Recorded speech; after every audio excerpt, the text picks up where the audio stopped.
Okay, I hope everybody's doing well on this Thursday morning, depending on where you are. Okay, all right. So Patty's out there. We'll be answering questions while I chat away. I've got a lot that I'm going to cover, but I'm just starting one more minute and look forward to talking about sales tax reality. There have been a lot of sales tax webinars recently. It was, yes, we're recording this and we'll make it available on our site on the same link later today or tomorrow. So I'm going to cover a lot. I've actually, the more I dug in and kind of always put a lot of research in to find out what the current answers are for sales tax as of today. So we're definitely going to make sure we cover as much as possible. Here, let me turn on my video. But I am not seeing the actual video coming through.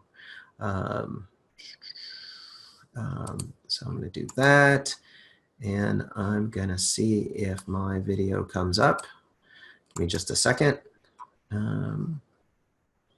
It is, let's go make sure. Okay. Can you guys, so it looks like I've got the right video. Let me see if I'm coming through. And I know I've got a little backlight behind me, but my backdrop wasn't behaving this morning. So, all right. Oops. Got some stuff popping around, but all right, I'm going to get going with everybody. So I think we're good. All right. All right. So, okay. So I think we've got everything set. We're recording this session. We're talking about sales tax, and let's officially get moving forward. So good morning, everyone. Sales tax reality for Amazon sellers. That is what I'm going to be talking about. There's a lot going on around sales tax. There have been a fair amount of changes, and I've really kind of pulled a ton of information together. So I'm hoping everybody finds this useful. Feel free to go into the Q&A and ask questions. I'll address those as we go. And I'm going to start doing the slides. Reality. Wow, what a concept. Actually, that was my favorite Robin Williams tape I listened to way back when. I'm not going to spend a ton of time talking about Quill and everything. I'll talk about some of the things that are changing later on. This really is a reality. If you are an Amazon FBA seller or an e-commerce seller and you have your own inventory, you're not 100% drop ship, you have sales tax nexus in a bunch of places. The states look at it this way. The states are enforcing it this way. And they've caught on that there are e-commerce sellers out there. So I'm not going to debate a bunch of the stuff, even though I'm the only one presenting, or debate myself on this. This really is the way things are, and I'm going to talk about the way things are and provide kind of the framework of the choices and risk management decisions that need to be made, and then the actions that you do to actually manage your own sales tax and work your way through all of this. So it's a reality. So for all product sellers, if you're selling a physical project and your product, you're storing it on a at a 3PL at your own warehouse, and specifically at Amazon FBA warehouses. This really is a reality. Amazon will move your products around to all of their warehouses. You need to make a risk management decision. So the idea is understanding where you have nexus, which I'll talk about, understanding how it impacts your business. If you're a new seller and you've sold a few $1,000s worth of product, the materiality isn't there. You may not want to register up front. It isn't necessary to register ahead of time. Now, yes, some of the states and most of the states say on the first sale you owe sales tax, but if you're selling a $20 item and it's 6% sales tax, that's about $20. You can do that for a while and not worry about the liability until you know that product's going to sell. You're going to continue to do this business, okay? Now, if you're an established seller, the impact, and you're already selling and you're not registered, the impacts are bigger. So you need to understand where that is, and I'm going to help you get to the numbers so you can make informed decisions, okay? You want to run your numbers monthly and quarterly, both reviewing what you're already doing for sales tax and make sure you're doing it as accurately and efficiently as possible, as well as for those states where you might have nexus or might need to do it. The other reality to realize is we're definitely heading towards a point, and could happen based on some of the things that are going on in the Supreme Court this year, that we're actually heading to the point where any e-commerce seller will have to register and collect sales tax in all 45 states that have one. Okay, so we're heading that direction. You've got to make the decision, but you get to decide. No one's forcing you to register and collect until you either get a notice or audited by going to, by really, at that point you're being forced, but it is a business decision to handle that. Okay. So you need to understand the risks, and I'll really talk about, the materiality, the dollars involved, the fines and interest, and kind of a general feel of what it's going to cost to comply versus the risk of not complying. Okay. Amazon FBA creates Nexus in 25 states. So unless you're a very large seller, Amazon only has one program that will allow you to ship your containers full of product to a single Amazon FBA warehouse. Otherwise, when you go to ship in your products, Amazon tells you how to, where you send it to, 1 or 2 or 3 warehouses. Now, as soon as you've sent that inventory into Amazon, they dynamically move your products. So if you send all of your products to, let's say, Pennsylvania, and you sell something to somebody in California, Amazon's going to take that product, put it on their own airplane, all the Amazon fleet of planes, move it to California, and it's going to be on a dock for 5 seconds, 5 hours. Then they're going to put it on UPS. That 5 seconds or 5 hours is going to create Nexus. Or they're going to take all of your inventory, dynamically move it around to warehouses so it's close to most of the population in whatever calculations and advanced analytics and computers are running Amazon on the back end. And they're going to move your product around, and you have no control. There is no checkbox to say, please don't save my products or send them or store them in California. I don't want Nexus there. If you do Amazon FBA, it's all or none. And you are voluntarily taking advantage of FBA, because you could do seller fulfilled prime. You could hire you could have your own warehouse or 1 3PL in Nevada and not worry about California or Florida or Texas. You have those choices. And even though there are conversations about Amazon owns the customer and all those other things, that still just storing those products, especially if you're a multi-channel seller, will create Nexus in all of those Amazon FBA states. This is what the states are enforcing. They've been tweaking their laws forever for the last few months, and really saying that, look, if you have inventory, that's the way it is. Okay. And they're getting more and more aggressive at contacting sellers. They're getting lists directly, either data directly from Amazon, and I'll talk more about that a little bit later, or they're using the same tools you're using, and they can sign up for Jungle Scout and a variety of other tools out there to download reporting data and find sellers. You can find your peers and competitors online. They can do the same thing. And you would hope they would go from the very largest sellers down the food chain to the smaller sellers. It's really more of a kind of a shotgun approach, and then, you'll see what's going on. Now, the risk of actually being audited is still very, very low. The chance of being contacted and not having choices is going up and up. So what's your business responsible for? You have an obligation as a business to register, collect, file, and remit sales tax where you have Nexus, okay? So, and I'll talk more about Nexus, but Nexus is where you have inventory property. You need to understand where that is. Now, you can make a risk management decision to say, I'm only going to owe $26 to Kentucky in sales tax. I'm not going to go through the cost of registering and the time and effort or a tool to do all this stuff, okay? So, if you take a look at it, you have an obligation. Now, the interesting part about sales tax is that it's kind of 2 sides of one coin, which is the customers are supposed to pay, and the whole thing for sales tax and why everybody's being licensed as collection agents for all these states is it's easier to have 5 million small businesses or large businesses collect sales tax than go after and collect sales tax from 350 million individuals, okay? It is easier for the states to go after and penalize the sellers then send out use tax notices to all of the citizens in their state, which actually can file, you know, that can in the next election change things or pass a law and say, hey, you can't do that. But use tax has been there. It's both sides of it.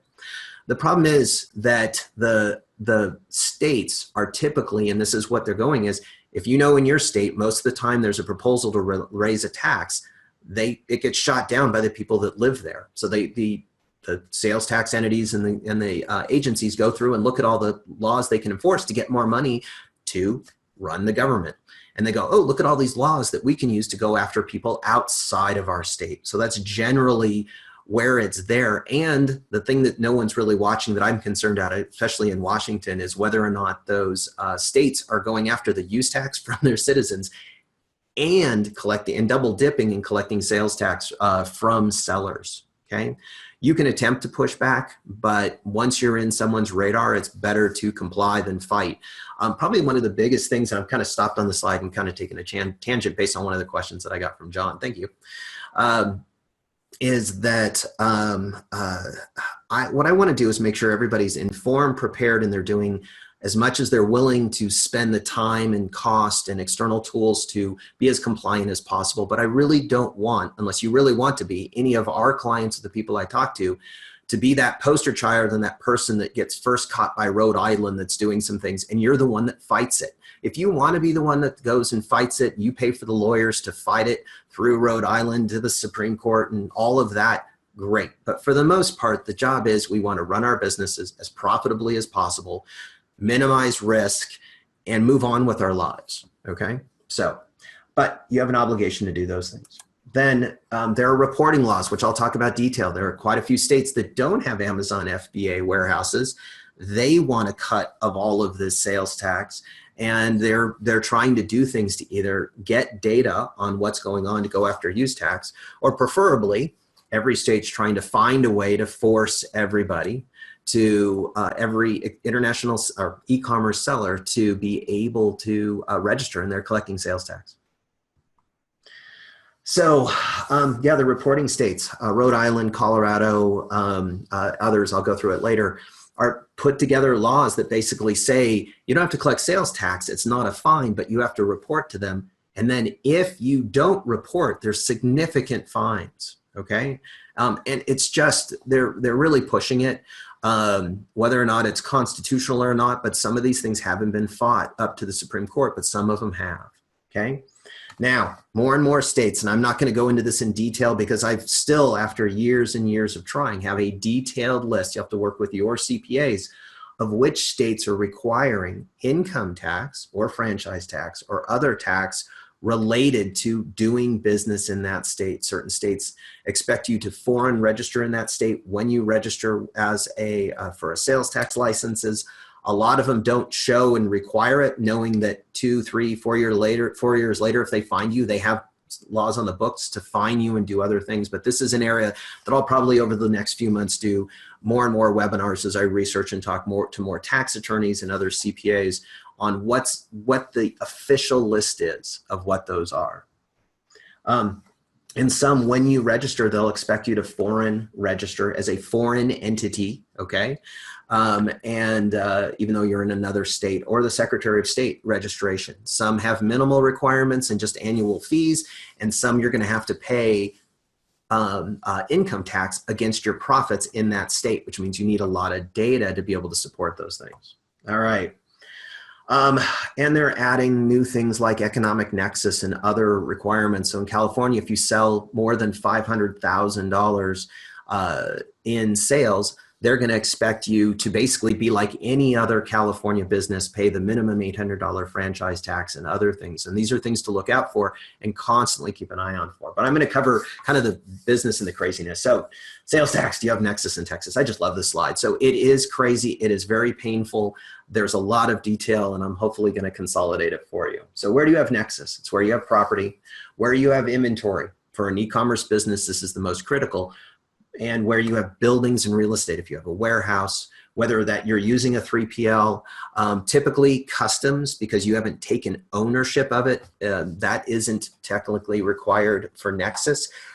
And there are some states where Amazon moves inventory through but doesn't ship out of that don't necessarily cause Nexus.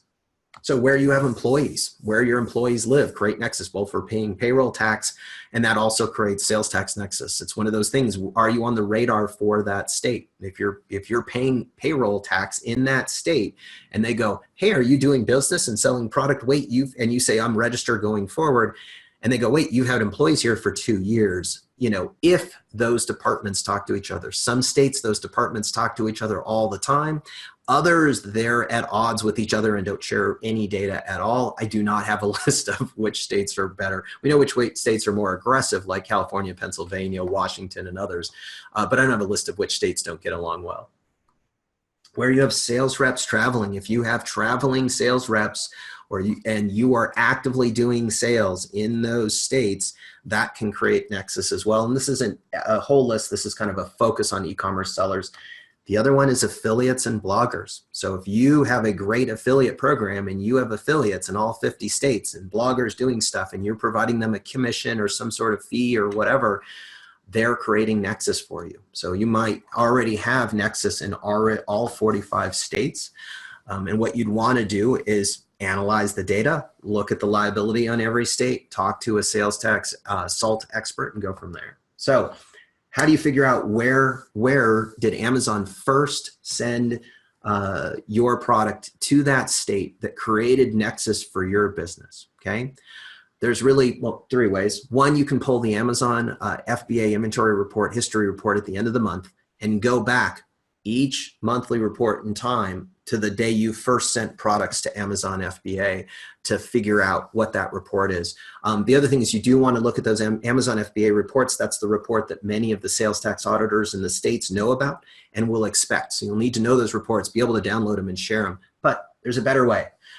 If you are not using A2X accounting, so for all those people that have heard from me, with A2X is the same company as Warestock. They have a great tool, and I'm going to show you a sample next, where you can run this report. You can pay $29. It'll go in, you connect your MWS keys, it'll pull in all the data and give you a pretty report to say, here's the first month that you had inventory in that state that created nexus, okay? That's the date that you want to use for setting up things like Taxstar or Taxify. It's if a state says, hey, we want money back for the last 10 years, and you can say, no, I first sent inventory into Massachusetts in October of 2016 because that's when the warehouse was open. You're not responsible for anything before that because you had no physical presence in that state. Or if you're using A2X accounting, you can request, and it's going to get launched soon, for the access to the beta COGS and inventory functionality. And then a little cool inventory choice shows up on your dashboard and A2X, and then it'll show you an inventory report that looks just like this. So I grabbed one from one of our clients, and what you can see here is the state, when it was first used by month. It's kind of hard to get down to the day. And whether or not, in this client, they had some products in 2012 when they first got started. They had their first products in Colorado in November of 2017. So it's been a few months, and you want to look for those changes, whether it's Connecticut, and looking at a variety of different dates here. So you'll see Amazon will push your products. Now, there are states like Delaware and New Hampshire that don't have a sales tax, which are handy, and you want to keep an eye on those. But basically, you pay $29 or you use A2X, and you can get this report without having to download a bunch of reports, pivot the data, figure out the states, the codes for which warehouses belong to which state, and this will give you that data. So when you download the data, which is the next slides, you can then understand how far back in time, so you can total what your total liability is. So how do you quantify this number? What is the number? Do you owe $500 and you don't care if they audit you because it's going to cost more than $500 a year to comply?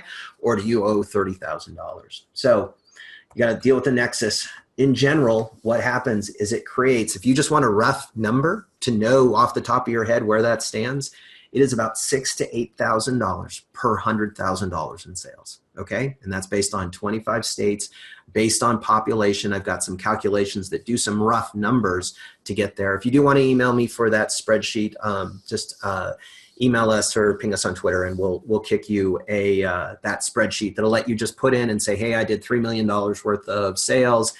what does it work out per state? And I will tell you that if you look at the percentage of population, the numbers are pretty close unless you know your products really skew, and then you can download the data yourself. So download the data. So you want to download all the order data from Amazon. We'll probably create a video on our YouTube channel that shows this process.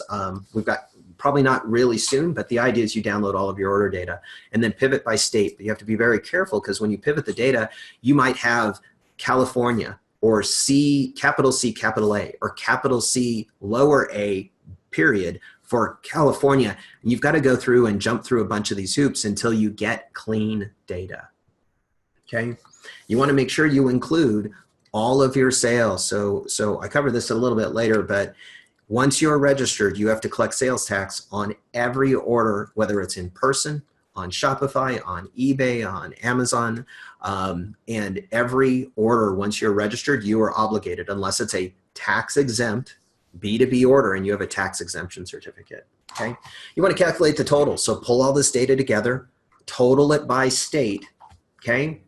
And then there's a couple sources to find there's a ton of resources online. Tax Foundation has a good sales tax by state. It'll show you the average or the maximum tax for that state. I tend to look at things in kind of a worst case scenario, so I tend to take the maximum rate to take a look at it. So you just basically total, if you sold $50,000 in California, multiply that by 8 or 9%, and that'll tell you, let's say it's $100,000. Well, if it's $100,000, you owe between $8,000 or $9,000 to California, okay? You know, you can do some simple things of outstanding liability. If they contacted and audited you, you'd have to pay. Now, the percentage rates are like 1% per month, and I have a table that shows all the specific details.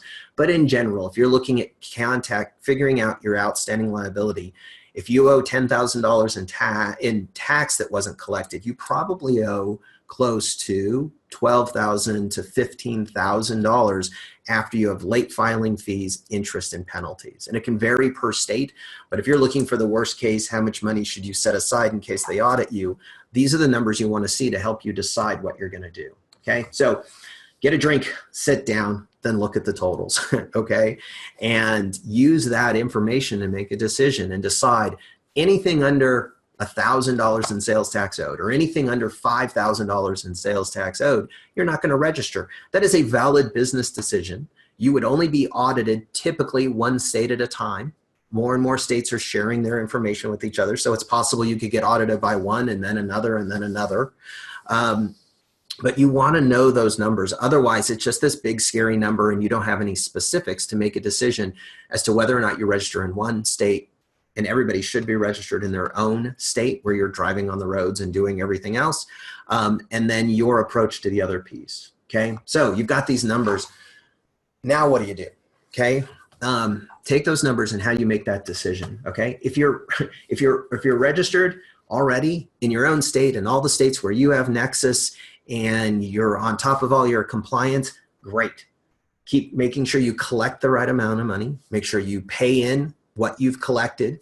File and pay on time. If your bank account changes because it was hacked or you change banks, do not forget to change TaxJar, Taxify, or however you have it set up to pay your sales taxes so they're all late. Because one late fee, you can call in and be really nice and say, hey, we changed banks, please don't do it. But if you're in 25 states, you got to make 25 calls, and that could flag you for an audit. Now, a lot of cases, the states are going after people that aren't registered and haven't paid anything in, and you would hope, leave the people that are paying some tax mostly on time. But in general, it's one of those things that once you register and you're collecting and filing, be on time, okay?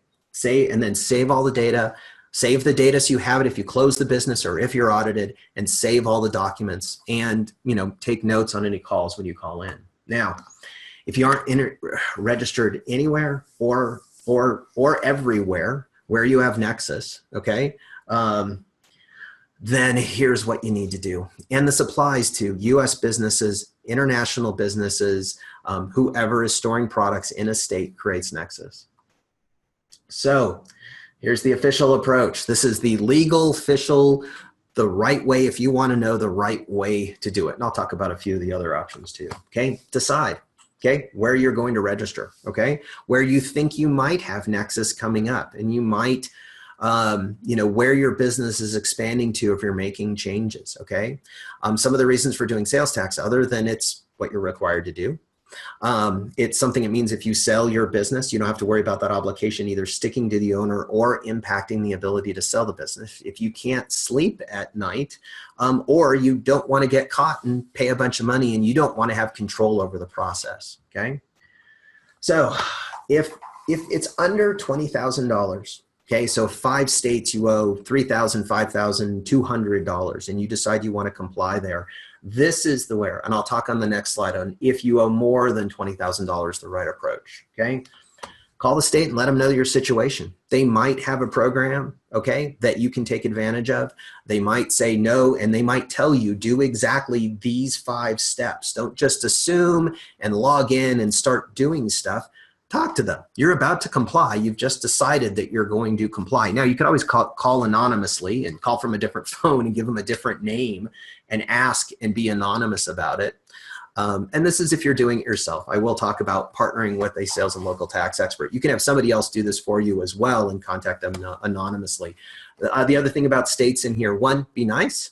And whoever you're talking to, don't go on a whole rant about the Commerce Clause and whatever else. They don't care, okay? The people that work there. If you don't like the answer, the person that you're talking to seems clueless or is having a bad day, call later in the afternoon, get a different person, do some research, and see if you get better answers, okay? Now, you want to, if you decide you're going to do this, let's say you owe $1,000, you would want to register with your, and back to the date. So let's say back last July, you would say, hey, we registered last July, and they tell you you have to file quarterly. You would have 1, 2, 3, maybe 4 quarterly returns or 3 quarterly returns that you'd have to file, okay? You would file those 3 returns, okay? Well, I'll go back one. So you would file those 3 returns, paying the tax that you should have paid in, and then check back a week or so later, which I cover. Now, as soon as you register and you have a license, go to your Amazon and Shopify and eBay and enable sales tax collection as soon as you have that license number, because then your outstanding liability isn't growing, okay? So you want to file each historical return, whether it's monthly or quarterly or annually. So if they tell you based on your volume that you should have been filing monthly and it's been a year, you might have to file 12 returns for the data you have based on your sales that you downloaded before, okay? Now, most online systems like TaxJar, Taxify, and TrustFile, you have to check with them. I didn't actually do a quick survey. We'll file those historical returns. So they're either up to you, your CPA, or you can hire a sales tax SALT expert or someone like Catching Clouds to handle that work. You're going to pay the outstanding sales tax typically online, so know what the numbers are and let them calculate it, okay? And then in a few days or call in, you're going to log in and they'll have calculated the late fee, typically $50 for every late filing. So it might be 12 times 50. So that might be $600 alone just for not filing those sales tax returns on time. Then they'll charge the interest and penalties, okay? And if you don't like it, you can call in and say, hey, can you help me and what can we do? Typically in this mode, you're not gonna be able to get a payment plan or anything else along those lines. So let's say you owe $1,000, you're ready to pay up to $2,000, and you go through this process. And this is how and then pay the outstanding fees, and then pay everything on time, and then keep checking daily and weekly to make sure they didn't add more fees. And then you pay late fees on $3, a late fee on $3 of late interest because they added it 3 days later or something else, okay? Download and save all the returns and all the data and all the communications and all the notices from every state, and this just kind of applies everywhere. So protect yourself, whether you sell your business or close the business or you're audited later, make sure you're saving all of this information. All right, and then update your accounting. Post the accounting properly. Unfortunately, this really impacts sales of if you're paying sales tax for something you didn't collect, so it'll reduce your taxable income or your sales, which might be some beneficial in some way. All right, so option 2. If you owe over $20,000, you can go through, and I've got a lot of bullets on here because I want the slides to really kind of be training. You can follow back with them versus just listening to me over and over again. You want to contact a SALT, a sales and local tax expert that does nexus studies and specifically voluntary disclosure agreements and audits, okay? And audit defense, you want to do that. So if you're in this situation and you want one, I am happy. If you contact us, I'm happy to introduce you to a couple of the partners that we work with that we'd recommend. There are a number of great people out here that are focused on e-commerce businesses, understand Amazon, and can help you in all 50 states and counties and everything else. What they will do is they will review your data and advise you. So they can call the state anonymously. They'll double check your products, whether they're taxable or not, and look at all of the different situations and advise you. And you can use a SALT expert at any time. If you're really unsure, talk to a SALT expert, have them do a nexus study, have them review your data, but you want to get organized and get all your data and say, I think it's this much, and hopefully they can give you better news. For some reason, your random product isn't taxed in California and you're covered, okay? They will do what's called a voluntary disclosure agreement. They will contact the state and say, hey, California, I have a seller in Florida that owes $45,000 in sales tax, or 40-ish. And they will go through the process and fill out forms, and you'll provide them a bunch of data. And then the state will say, yes, you can do a voluntary disclosure agreement. And if they do, they'll tell you, here's the look back period. They're going to look back 3 years, maybe not 5, so it'll limit the look back. Then they will, and in many cases, the voluntary disclosure agreement includes, well, and that's the main reason you're doing it, is going to waive all the penalties as well as potentially interest depending on the statutes in that state, and waive those fees. And an average VDA by a true expert, and the people I know, is about $2,000 per state. So the idea is you're going to do a VDA because they're going to save you more than $2,000 in tax payments, okay? They'll contact the state, they'll limit the look back, they'll waive those, as much as possible. Then you still owe the outstanding tax. They'll fill in the forms, they'll fill in those historical returns. The SALT person will do all of the work, okay? And then you, of course, have to pay the money, okay? Payment plans are possible but rare, and you can ask about it. So you owe $120,000 in tax, you might pay $10,000 for the next year, or longer, or whatever else. Don't bank on it. I'd be ready to make sure you have all the money as soon as you enter into this process or not, okay? Have your data ready, have all the funds available, and off you go. So that's the official approach. If anybody wants to know, this is what you do. You either come clean and say, here's when I created Nexus, I didn't know, and you pay all the tax you didn't collect. Sales tax, overall, other than being overly complicated, once you've decided to register and collect, it's a known cost. You know how much it's going to cost you per month to be compliant. Okay, so it's a set cost, and you collect the sales tax, you hold it in your bank account, it sits on your balance sheet, and then you pay it in on you pay it on monthly, quarter, and off you go. And so you're just holding some money and moving it back and forth. It isn't too bad. It's when you haven't registered, or you have unknown outstanding liability, or the states do something crazy that it gets to be concerning. It's when you haven't done anything that's really a challenge, okay? And it's constantly changing, and hopefully this is helpful. So I need to keep an eye on the time. All right. So here's the other option, register and collect going forward. I will tell you that 98% of the people I run into who finally go, oh, this is real, I need to be concerned, I'm going to do something, but I'm not going to volunteer and pay that outstanding sales tax. I didn't collect it. It's going to put my business out of business. Or, God, I've never been to Kentucky. Why would I do that? Or California, or wherever else. And so you can decide where you're going to register and collect. And you can collect going forward, okay? You basically say, oh, I now have it. Now you are technically, so start with the largest states. One, you want to go for the ones that you have the largest liability and what's growing fastest. Now, if all of your products relate to Virginia, register in Virginia, and if it's all logoed that way, then focus on the key states or where you have employees, okay?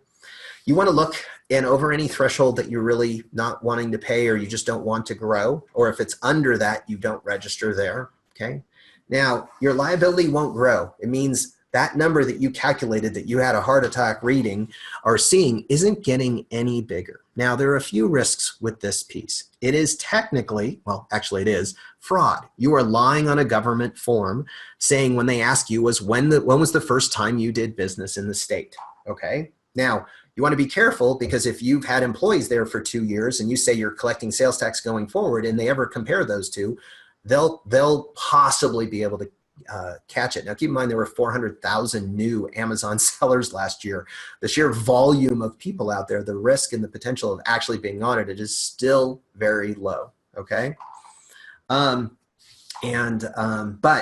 if they audit you, you're still at risk for any of that, the same thing you would be available today, but the liability isn't growing. And you can hope, there's no promise or commitments here, that once you're registered and collecting and paying, they're going to go after somebody that hasn't paid anything, and they're not going to go back through and audit the people that are paying funds in. Now, if you go from no sales tax to $50,000 in sales tax because you're doing $1 million of business in that state, maybe they might flag it and go, how did they go from 0 to 50K in sales tax and they're filing monthly? You know, so keep in mind, there are some things that can potentially flag you for it, but at the same time, it's there. And then you register, collect, and remit payments, and then don't do anything wrong, okay?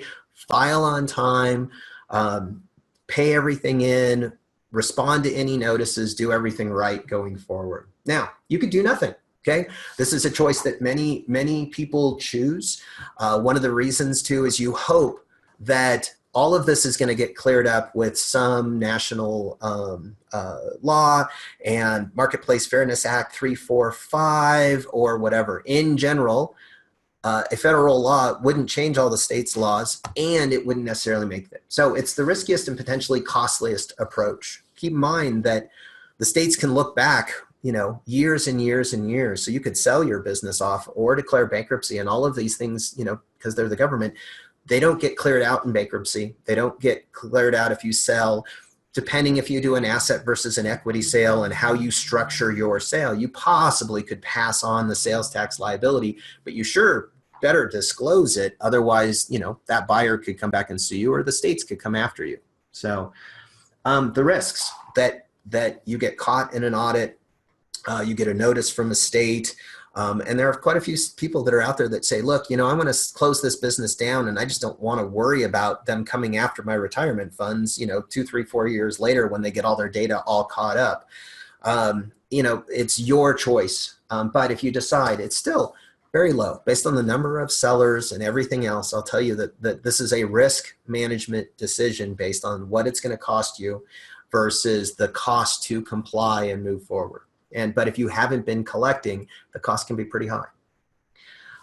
You know, hope the laws. And there'll be some historical amnesty. The amnesty that happened last year, every person that's been in the salt industry for decades has never seen an you know, amnesty as broad as that one.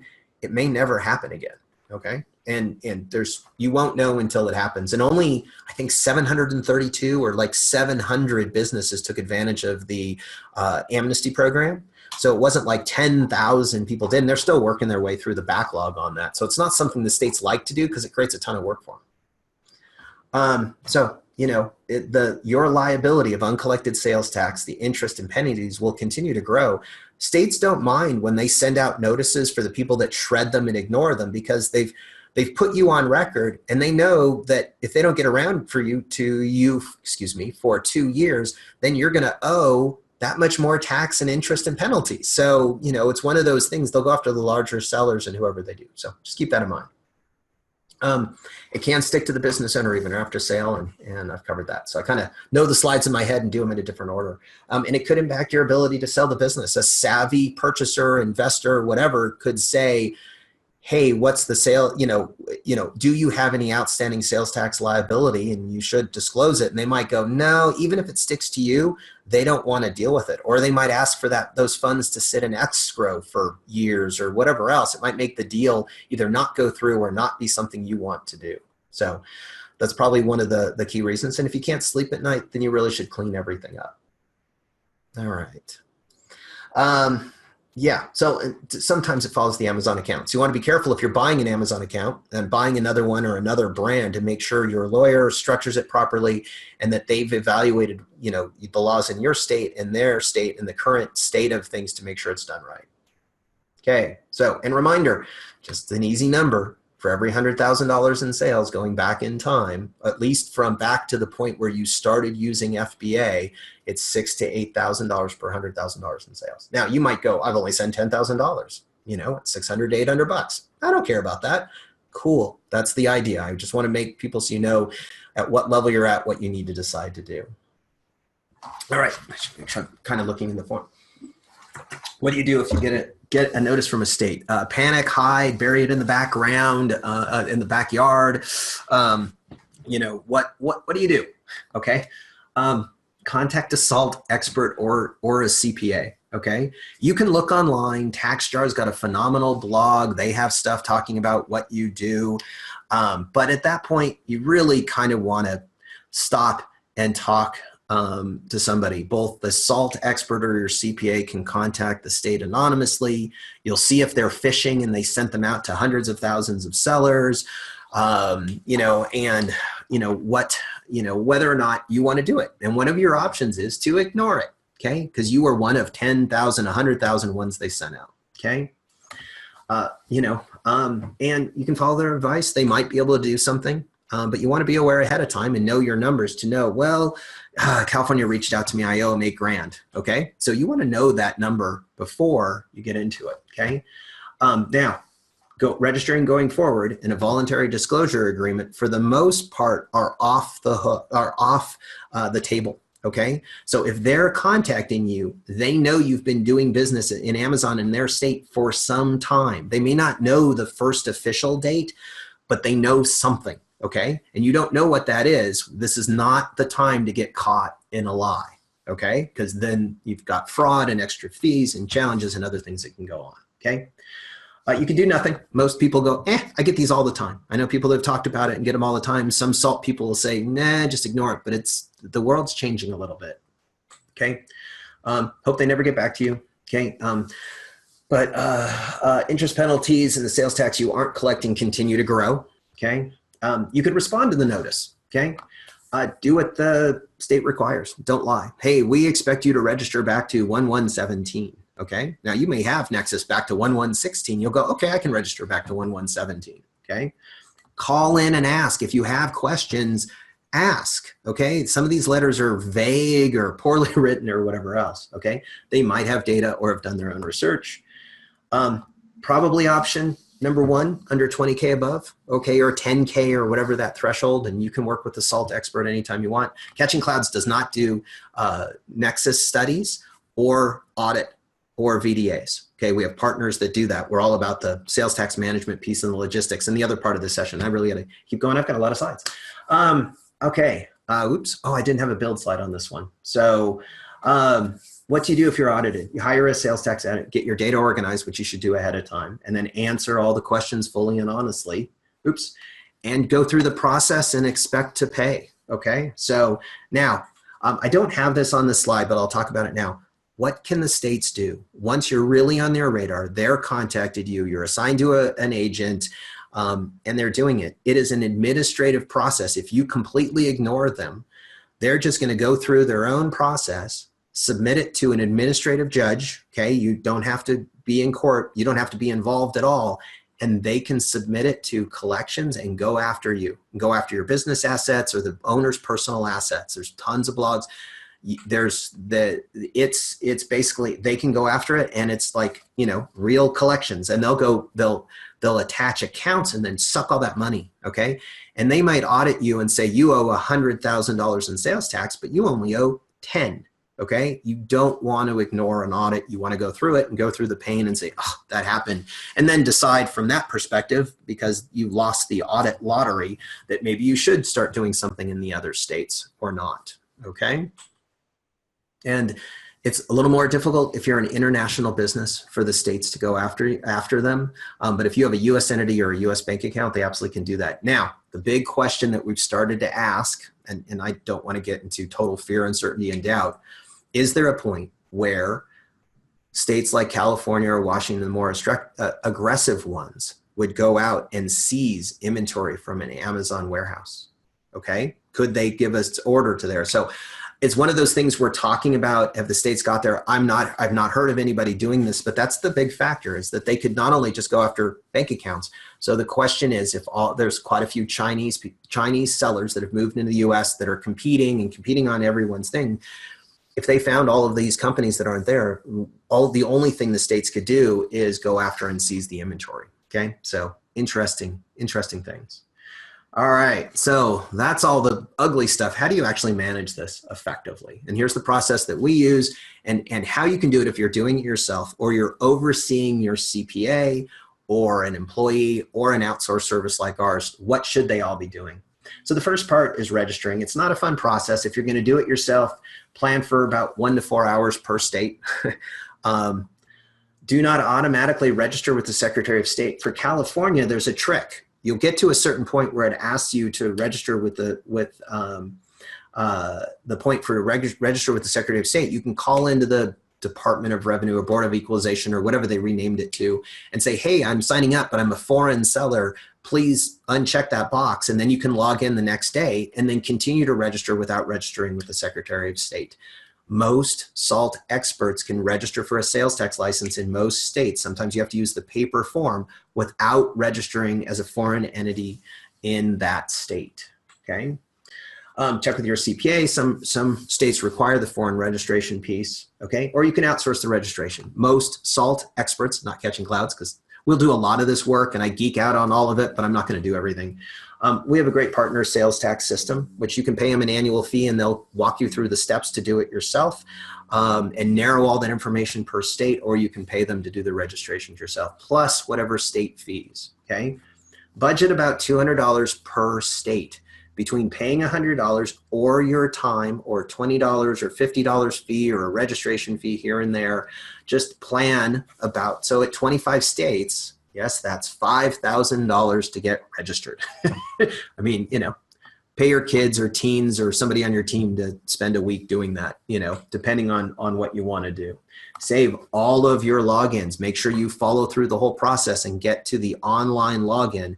And you save, oh, and I don't think I put this down here. I do recommend creating a Google group or an email group called sales tax at acme.com in your domain, and register them all there. So they're not tied to the owner. If you're the owner and you go on vacation, the codes that tools like TaxJar or Taxify need to use to log in, or your own team, they can't get those email codes because they're all going to your email. So highly recommend doing that. That'd actually probably be a good YouTube video to really talk about kind of those things. But set up a group and save those so that your team or accountants or other people have access to the logins. But always, another point, always put the logins in your business. If your CPA is doing your sales tax or an outsourced company or whatever else, keep all of that information in your business's name, okay? Don't do it because if the CPA has a heart attack and dies, or wins the lottery and goes to an island or whatever, or you fire them, it takes weeks to get those logins and everything transferred back and forth. Keep it there and then share those logins via LastPass. Share and forward the email from sales tax at acme.com or whatever. These are little things that'll just cause you tons of grief after the fact, okay? Keep track of every document and communication. Respond to notices right away, all right? And once you're registered, you must collect for all B2B sales on all channels, in person, eBay, Shopify, everything but pretty much Jet, which takes the product on consignment. And no, I won't talk about why Amazon shouldn't do it in their consignment. There's a webinar on our page where I debated somebody on that whole topic. It just depends on how the states look at it. All right, collect properly. So once you're registered, you go into the Amazon sales tax module, you check the 4 boxes, enter your sales tax ID, go look up of whether shipping or gift wrapping is taxable. And there's a bunch of forms, and I have one from TaxJar and Taxify that show you how to configure it. As soon as the registration starts, not necessarily your number. If you registered for March 1st and you got the registration today, just remember about 2 hours before midnight that afternoon, the last day of the month, you want to go in and log in and add your tax collection. and Shopify. For Shopify, you've got to go. You're like, well, what zip code do I pick in California? Just go look up on Wikipedia where Amazon's warehouses are, go find the zip code and use that zip code. You could use one zip code, or you could use every zip code where Amazon has a warehouse in California or whatever state. So, and Amazon then collects the sales tax, adds it to your settlement statement, and charges you like 1.5% on collecting that sales tax. So if you collect $1,000 of sales tax, they get like $15. Yes, kind of an even more annoying, insult to injury. For Shopify and BigCommerce, you want to go configure their sites. If you're a smaller seller, it's basically automatic. Okay. If you're a larger seller or you're on Shopify Plus, you can sign up for Avalara, which will give you a more advanced sales tax calculation. But just because you signed up for Avalara for tax calculation doesn't mean they're filing your taxes. You have to have an Avalara AvaTax account and be using it to file your taxes. So just don't make any assumptions and go verify all of that. A huge challenge with Amazon, or a ton of people have heard over the years, that Amazon started collecting sales tax in whatever state, so they thought they didn't have to do it anymore. And I'll talk about what's going on in Washington as well. WooCommerce and Magento do have some basic static tables, but they really don't have a way to calculate sales tax at all built in, and you don't want to build something custom. In this case, you want to connect either TaxJar or Taxify or Avalara and pay for these tools to connect to these sites and use them to calculate sales tax, okay? And they'll calculate each one. eBay only has the ability, and I just don't know how they get away with this all this time, to only put in a single percentage for that state. So it's, I'm not going into the details, like, there are 13,000 sales tax jurisdictions. Some states, every single block has a different sales tax rate. So what do? You have to decide. Do you charge the minimum state tax, okay, which is typically 2.9% or whatever in that state, and then you pay in what you've collected, okay? And then if you're audited and they audit you in that state, you might actually owe 2 or 3 or 5 more % in tax. Do you pick an average rate? Do you pick the rate where you're located or where an Amazon warehouse is? Or do you just pick the maximum rate? The challenge with picking the maximum rate is some of your customers will notice and say, hey, I'm in blah, blah, blah county, and they're not in the city of LA. And they go, well, in LA, 2 blocks over, it's 10%, but where I live, it's 8%, okay? It depends on how many support calls you want related to that. All right, manual face-to-face. If you're using Square, you can link it to TaxJar, and it'll calculate based on the GPS location of where you're doing it, okay? You can always look it up and know or build your own tables, but be prepared if you're going to a conference or wherever else where you're selling in person, make sure you know what that tax is exactly for where you are, and there are a bunch of online calculators to do that. If you're selling B2B, it is tax exempt. You don't have to collect sales tax, but you do need to collect a tax exemption certificate. All I'm going to say on this, because I could do a whole webinar on it, is it's not just a copy of their tax license. It's not the number. They have to complete a tax exemption form, either a multi-state one or the one for that state, okay? Include their ID, and the business owner or manager at that other business has to sign it saying they've agreed to collect sales tax, and then you're clear. Okay, but if you haven't done that and you get audited and you sold $1 million in B2B sales and you have no tax exemption certificates, they're going to charge you all the tax. You're going to have to pay it. You can go after your customers, but you can never go after customers after the fact like that. The same thing with e-commerce. Yes, technically you could go back to all of your customers and ask for the sales tax.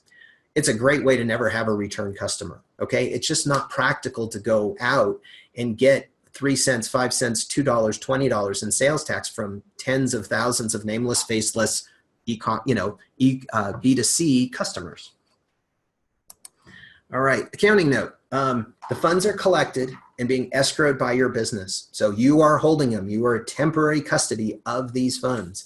They sit on your balance sheet as a liability of your business, and they are in your bank account until you pay them back either monthly, quarterly, or annually.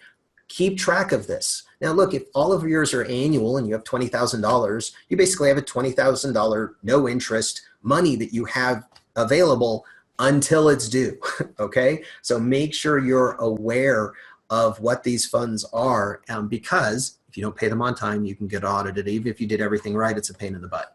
All right, My mouse. Are your products taxable? I'm not going to spend too much time on this, but certain states, I think Rhode Island and others, clothing isn't taxable, but the accessories are.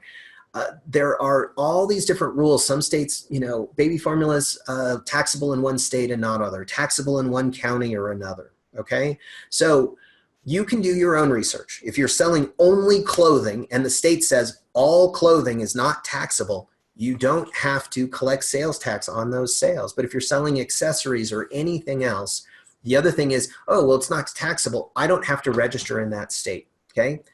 That's possible, but you want to be aware and careful to make sure that, and I might go a little long on this because I've got a few more slides to get through, but it'll all be recorded. You can come back and look at it. Is that you can do that research, but you really should have either call the state and ask yourself and say, hey, my products aren't taxable. Do I still need to apply? And because I have Nexus and file a $0 return every month. Okay, you want to ask those things because if you're supposed to file monthly and you don't do that for a year, you could have $50 per return in fines for not filing those $0 returns. Okay, so you want to keep an eye on those things. So do your own research. You can select the closest product category you think. Amazon's got limited categories. It's up to you. You can hire a SALT expert if there's any question to do a Nexus study, and they'll come back with a report and say, hey, for these SKUs and these products, and you know, here's what has to be done for every state, and give you that map so you know how to configure both Amazon and Walmart will let you do this in detail. Otherwise, Shopify really only lets you kind of build a few exceptions to say, hey, anything that's category clothing, don't collect sales tax in this one state. It's very, very difficult to do product taxability in anything but Amazon and Walmart.com, okay? You wanna make sure you've turned on Gen Tax and Amazon. If you don't check that box, you could be registered and think you're collecting sales tax for all quarter, go to file your return and realize you didn't collect $10,000 in sales tax. And you're registered, they know about you, you have to pay it, but you didn't collect it. So you want to make sure everything is taxable. Every product you're selling is taxable. And then you go into each product, and you can upload and download this data too, or use a listing tool to update this. Then you want to go and change every product, every SKU to have the appropriate taxability code. Oh, this one's a supplement, this one's clothing, this one's a CD or electronics. Then you can make those changes. But you don't want to be registered, think you're collecting sales tax, and you don't collect any sales tax for a month or a quarter. All right, that's all I'm going to say there. Now, filing and remitting properly. I will tell you the only way to do this for whether we're doing hundreds and hundreds of returns per month, or you're doing 1 or 2 or 5 or 25 returns for your business. The only way to do it is by using an automated tool. Okay, it's just too complicated. The returns are too complicated, and it saves a ton of time, and it is worth the roughly $20 to $50 to $100 to $200 per month, depending on your volume, plus $27 to $30 per return. Okay, that is a phenomenal value for the complexity and the time of trying to do this manually. Okay, if you're in one state and you think it's easy, great, but you always use a tool because they'll deal with a bunch of details. TaxJar is phenomenal. Taxify is a great tool as well. TrustFile isn't quite at the same level. I'd like the guys and they're pushing in. Avalar has a ton of capability. If you're truly a really large 10, 20, $50 million business, you should be looking at something like Avatax. Looking at it, you may not like the pricing on it, but consider it. But they're viable tools. Test them out, do a demo, find the one that works the best for you, okay? They will process the returns. So the first thing you do is you make sure that they have all the data, and then they will contact the state, push the return, generate the PDF return, figure out all the counties and all that detail, okay? And then they will manage making the payment to flow out from your bank account, being pulled as an ACH directly from your account directly to the state, okay? Learn the tool. This isn't a set and forget kind of thing. You want to babysit this. You want to become an expert. You want to ask questions. You want to spend time, like, the day before you have to file, you want to read all the feedback and reviews. And if anybody's having problems or things along those lines, you know ahead of time, okay? Link it to your bank. And if your bank changes, make sure you fix that, okay? Verify, then trust, then verify again, okay? You're the one that's on the hook for any mistakes, late fees, misfiled things, or anything else that's wrong, and you don't want to pay too much, okay? All right. You want to download a copy of all the returns. The other key piece is that, yeah, I know I'm going to go a little bit long, and then Patty will cut this up into a couple of different pieces because I want to get through the last few more slides. It's really kind of two topics. This is almost the end of this core piece for those that can stick around. You want to make sure that you have all the data. So TaxJar, Taxify, TrustFile will connect to Amazon and Shopify and eBay. But if you're doing any manual orders or B2B orders or orders in your cloud inventory tool, and or other things that don't have direct integrations, it's your responsibility to make sure that these tools have 100% of every sale, whether it was taxable or not, in this system so they can file sales tax properly. Okay. Read all the notices. Call in if there are any questions. Call and ask, and be nice, okay? Be nice. Do not rant and rave at these people, okay? If you don't like the answer, talk to multiple people. Look out for filing frequency changes. A lot of times the states in the first, in January will change you from quarterly filing to monthly, but not notify you. So you go to file in April for January, February, and March, and you have two states, two months that are late. Okay, so keep an eye out for that. The states are really bad about getting those notices out. There's nothing we can do about it. You could log on to the state and hope it shows you and you catch that each month to look out for that. If the notices are small, pay it, don't fight it. Figure out what your time is worth. And if it's $100 an hour and it's a $50 fine and it's going to take you 5 seconds to pay it versus 10 hours to fight it, just pay it.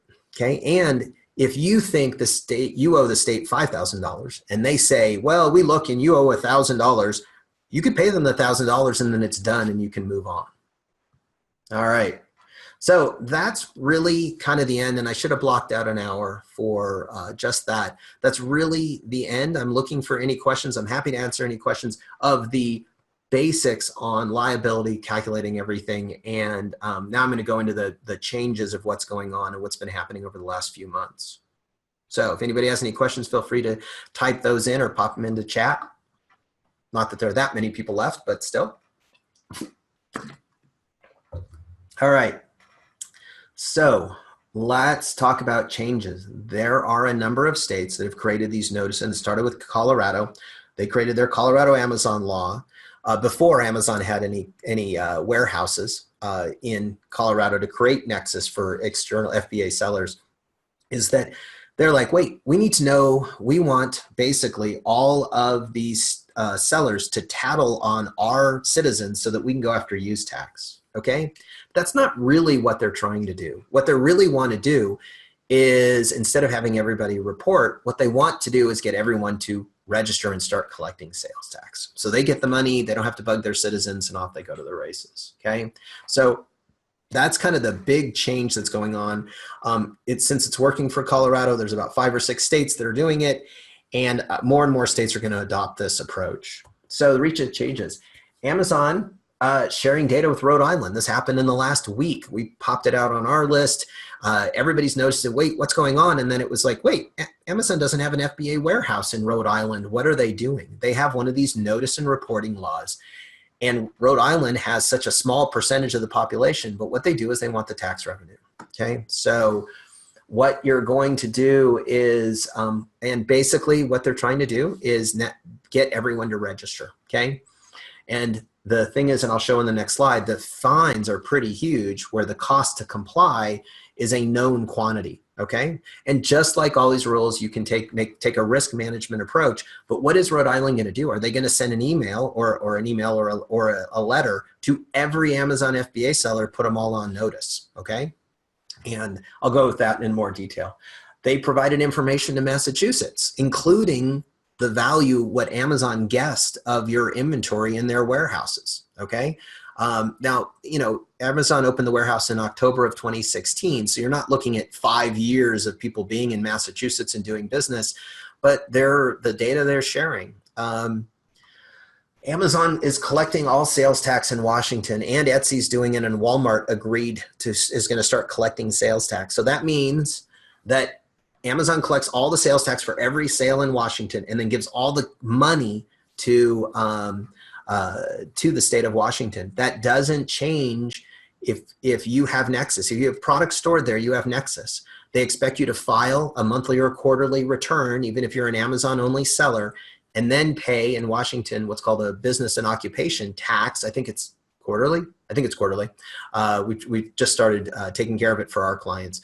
And so it doesn't change anything for all of our clients that we're already registering and filing. And if you're a multi-channel seller, you still have to pay in the sales tax you collect on Shopify or eBay or these other channels, that you still have a compliance requirement, even though you don't escrow and hold the money. And so more and more states are going to do that, but all the compliance costs and overhead and requirements don't disappear. Some people might say, well, I'll just stop filing in Washington. But what'll happen is Washington's going to hit you with $50 or more late fees for not filing a paper that everything might be all zeros. So things to keep an eye on.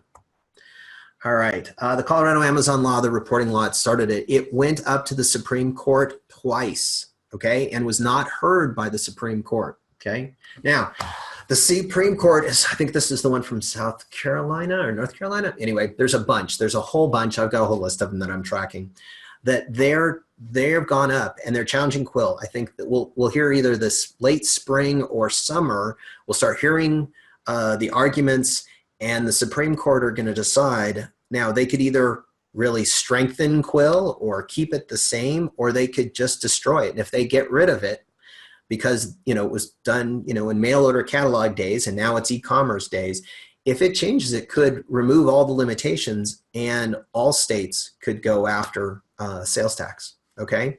And all of a sudden, every e-commerce seller would have to comply in all 45 states. So we'll find this year a lot's going to change, okay?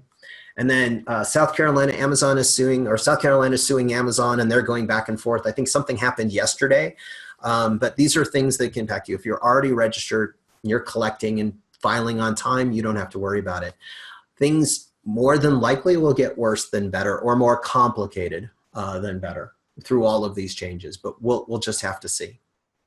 All right, notice and reporting states. So here are the ones that we've talked about. So what's going on? In general, and we're verifying this on every state and we'll pull it all together, is that in general, if you go out and register today, you don't have to worry about any of these reporting and compliance. As soon as you're starting to collect sales tax from their citizens, they're good, okay? So Colorado, you have to have $100,000 in sales.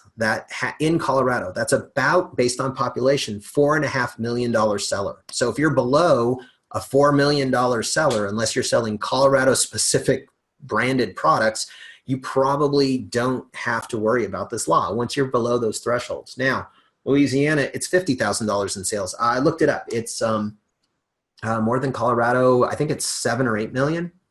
And then the penalty is unknown. We don't have detail. It's new and just being enforced.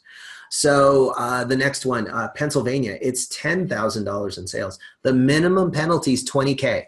So if you break the rules, and I'll talk about more of the details on the other slides, and they fine you, it's $20,000. In general, it's like I said, it's going to cost you $200 to register. On average, in time and or paying for a tool or outsourcing to somebody to do this for you, you're going to pay a budgeted number of $50 per month per state. Okay, so $800 the first year for each state, $600 a year going forward. Hopefully that starts to come down, but it's such a complex process that everybody, us included, has to do a ton of research and deal with just all kinds of changes, every week, every month. Okay, Rhode Island, it's $100,000 or 200 transactions. I looked at one of our clients' data. They sell a board game on Amazon, and they had sold 228 units into Rhode Island. So they crossed the threshold. 29 less items, they could have blown it off for another year. Okay, so that 200 transactions is crazy. Okay, and the minimum penalty is $10,000. Okay, $600 a year. Takes a lot of years to get to the point where you've hit $10,000 in compliance cost, okay? Vermont, there's no threshold. It's first sale, and it's penalty on the 5 to 10 item, and I'll talk about that. In Washington, it's $10,000 in sales. And then a minimum $20K per item. Like, it's just crazy. Like, these things are going to get challenged in court again. People are going to fight them. It is going to put businesses, people out of business. there'll be a lot of buzz around it, but a lot of these states don't care because they're businesses that aren't in their states. Okay, so it's going to be a little bit of cutthroat. And yes, this is what the Commerce Clause is supposed to do, but all the states are doing it. So it's kind of everyone's going along. All right, Colorado, know the minimums. Easier, just register and collect and you're done. Okay. And Amazon now has, like you saw in that example, we have a client that starting in November, they had products in the Amazon warehouses. There's one near the airport now, and we're here in Colorado, and there's another large, multi-million square foot facility that'll hold most every type of product here coming up fairly soon. Okay. Now, here's the tough part, and I've looked into this, is to comply with these laws. At your checkout, if somebody has a Colorado ship to address, you are supposed to post a notice during checkout that says, hey, this seller isn't registered in Colorado, and that you're responsible for paying use tax. Okay, so there's multiple levels here. Here's the first one. You can't make Amazon do that. Amazon's not going to make that change. You have no control over their checkout process. Okay, so that first, you literally can't do it if you're an Amazon seller. I sent a support case in and I looked it up on Shopify on looking at our clients, and I went through help and a bunch of other stuff. You can't do it in Shopify. So literally you can't comply with this law from a technical perspective. Now, let alone the fact that everybody knows that the last thing you want is one more thing that might annoy somebody that's buying in your checkout process and have them drop and lose a conversion rate and have a drop. Okay, they might look at that and say, well, I'm going to go to somebody else that's not going to report me to the state. Okay, so there are a smaller percentage of buyers that won't buy products if you charge sales tax, but that's starting to change. It's not as big of a deal as it was years ago. So just keep in mind that you literally can't comply with these notice and reporting laws. The state, they all say, oh, well, technology will fix it. Well, you don't have any control over this technology. Now, if you have your own custom Magento site, or you can customize your WooCommerce site, then yes, you could do this. Okay, but is it worth the cost? Is it going to cost more in development time and management than $600 a year? Okay. So we've got some reporting. I've got mixed messages of whether or not you have to comply in a few days. In general, what I'm hearing, and I checked in the last couple of days, I got a note from somebody I know that basically register, it's cleared. You may choose to ignore it anyway. That's a valid choice because the chance of them finding you is low. But I don't think any of the reporting has to happen until January of next year. But then you have to send a paper postcard for anybody who bought more than $500 in product that year. If all of your products are under $20 and nobody buys them multiple times, no problem. But that's a physical postcard. The law actually says you have to do a physical postcard, and it couldn't be changed. Now, they did say you could opt in and send an email to everybody saying, hey, everybody in Colorado, can we send you these sales tax notices via email? And then they would have to opt in, which would just confuse them. It's not really a marketing message. But they said you had to get the opt-in before 12/15/17, but this advice didn't come out until like January 2nd. So, and then you have to provide an annual report. They're still doing it. Do you have to include what the person bought? What does it have to include? What details, by what date, and what format? It's just crazy. Okay. All right. Fines if you don't comply, 5 to 10 for each item plus, and no minimum. If you had 10,000 items, it could be, a crazy amount of things. Okay. It's been rejected, so it stands. So I'm being told to wrap it up. I'm going over Rhode Island, either register for the sales tax or do all of the following things, the same things I just talked about, but they actually have, not only have to notify them on the checkout page, you actually have to send another follow-up email 48 hours later. That's wonderful customer satisfaction. You have to send annual notice to anybody over $100, and then you have to do a report that says, I was perfect in meeting all of those needs, and then $10K if you miss any of the items above, even once, okay? So if you exceed the thresholds, register, collect, pay, and file, okay? I've covered that pretty well. More states are negotiating with Amazon or enforcing or suing them for data. More states are auditing more and more sellers, or at least blasting out emails trying to make these things happen. There are going to be some changes this year, more next year, and more the year after that, both good or bad. We'll have to see. So manage, do nothing, do it yourself. Hopefully this webinar is helpful. Outsource it to a SALT service that does it as a standalone service, which we don't do, but we have partners. Outsource it to your CPA, but make sure they're knowledgeable in all of this and have attended webinars like this and really researched it, or outsource all of your accounting and sales tax management to someone like Catching Clouds. The last piece, so we speak e-commerce.